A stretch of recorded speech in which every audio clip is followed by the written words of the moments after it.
Coach, I'm just curious to know how things are going so far, what you've seen in terms of progression from the younger players and the guys that you have out there on the court. Are you happy with what you've seen so far in practice? Yeah, I mean, I think the younger guys are learning. There's a lot to learn, and I think they're picking it up. I think not as quick as certainly you'd hope or wish, but they are picking it up, and I think the older guys are much better. They're understanding of what needs to get done.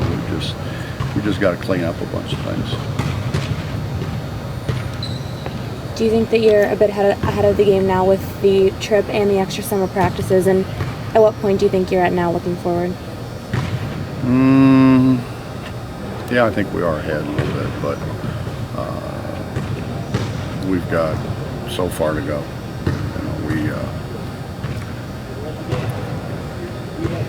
The things that we do are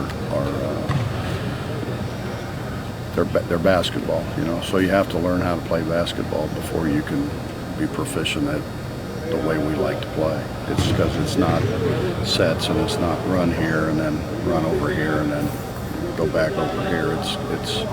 It's reading and reacting, and that just takes some time. You talk about reading and reacting. Obviously, the defense was so strong last year. Now that teams are going to have the opportunity to take a look at some of that film and get to learn what it is you want to do, does that change how you approach things? Are there more things you're trying to learn on the defensive end to be able to roll with what the opponents are going to throw at you? No, we've just got to get better at what we do. Our pursuit angles have got to improve. We've got to do a better job of avoiding contact. Sometimes there's a fine line between who initiates the contact, and I think it's probably going to go 90% of the time against the defense. And so we've got to do a better job of just staying away from people, still try to do the same things, but not have any body contact. And but I think we can do that. It's going to, obviously, it takes some time. The rule change from the shot clock, 35 seconds to 30. Do you think that benefits your defense, giving opponents 5 fewer seconds to get the ball up in the air? We're the ones trying to play faster, so I don't think it affects us much at all. I think it affects certainly late game situations, and teams trying to hold on to leads. You're not obviously there's going to be more possessions at the end of games because of that. Your non-conference schedule obviously is pretty tough. What do you think about that as we get ready here? The season obviously is a little ways away, but you're going to have some big opportunities for this team to prove itself on the non-conference slate this year. Your thoughts on that coming into the season? Well, we've always done that. I think with this is the hardest league that I've ever coached in. I think it's the hardest league in America, and I think the non-conference RPI bears that out. I think the conference RPI bears that out, and so you got to win some games. I mean, everybody says you need to play those people. Well, you need to win. So we've got to win our share of those games. I think we play 9 games against people in the preseason top 10. When you talk about playing almost a third of your schedule against teams in the top 10 in the country, it's a pretty representative schedule. Does it add anything to that non-conference schedule when you play so many teams from the state of Virginia, UVA, you've got Richmond on there potentially? There's a lot of regional rivals that you could claim in this non-conference schedule. Does that add anything to what we're going to see in the non-conference?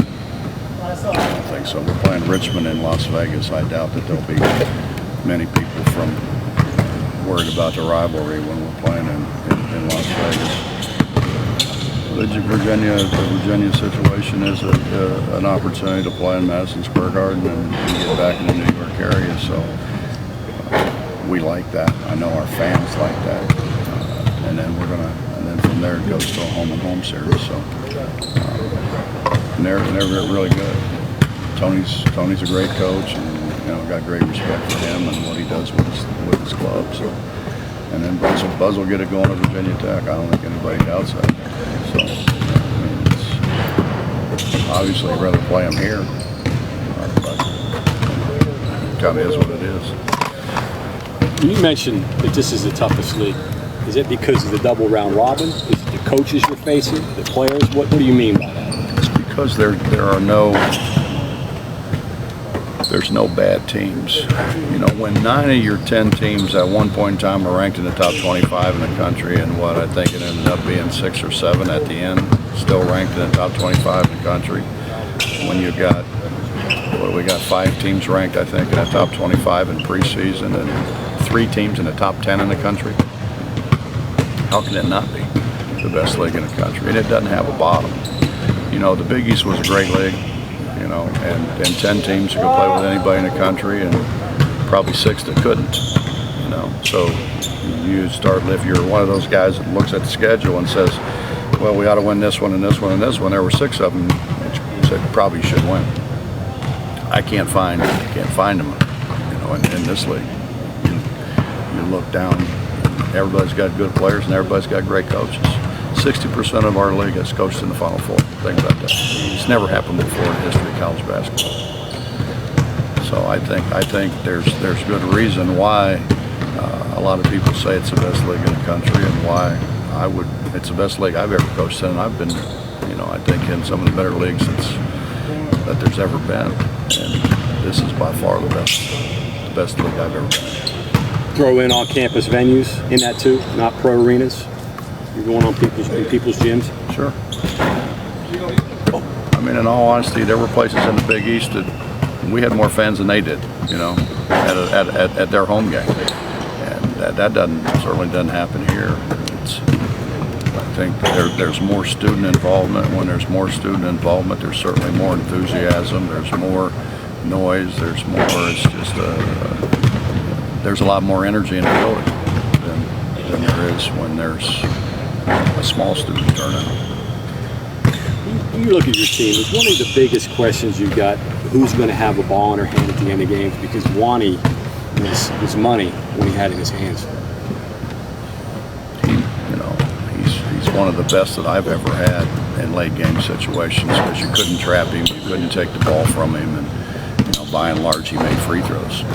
So, and I've been blessed. I mean, when you start mentioning names like Van Exel and Logan and those kind of guys, Butler, you know, and I think he is without a question one of the best we've ever had. So yeah, those are big shoes to fill for whomever. Could it be a matter of passing instead of dribbling to get it in the right people's hands in those situations? I think you always try to spread them. You know, probably the shot to put the game away that Tariq hit was off of dribble penetration. I mean, it was a penetrating pitch. So, yeah, I mean, we want to pass it, but there's no 5-second count. So, you know, if you got somebody like Wani who they can't take the ball from, he can pretty much run the clock out by himself.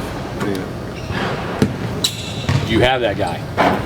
I think we're getting better, John. I really do. I think we're getting better. I think we all remember Wani's junior and senior year, and, you know, his sophomore year, he struggled at times. We'll have some growing up to do, but we got guys that want to do it and guys that physically are capable of doing it. It's just a matter of doing it enough. I got one last question, Coach. How's Javon looking on the defensive end? Obviously, his debut season was a record-setting one. It seems that's going to raise the bar an awful lot for him on that end of the ball this year.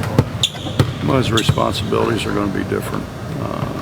You know, your point guard has to have transition responsibilities. That's why you didn't see Jawan Staten up in the front of the press, and he was more in the second level of the press, and that's where Javon's going to end up as long as he's a point guard. This is maybe a crazy question, but is 4 guards enough for the way you play? That's basically what you're going into the year with without you.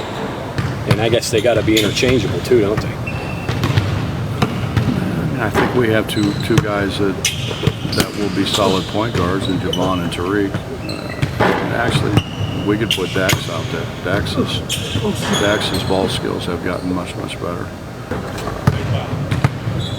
Tavon's a talented guy. He's just so far behind. You know, put himself behind by not being here in the summertime. And really, you know, Jason Page is more of a guard than he is anything else. So what's that? That's 5. That's 5. If Tavon's ready to go. If Tavon's ready to go, but I think we've got a big with ball skills and Issa. Okay. You know, it's just a matter of, you know, him getting a little more. I don't know what the word is, whether it's fundamentally sound. Maybe that, I don't know if that's the right word. He's so talented. He just relied so much on his talent before, where now, you know, the talent gap kind of closes, and now you've got to be a little bit more sound with the ball and make better decisions.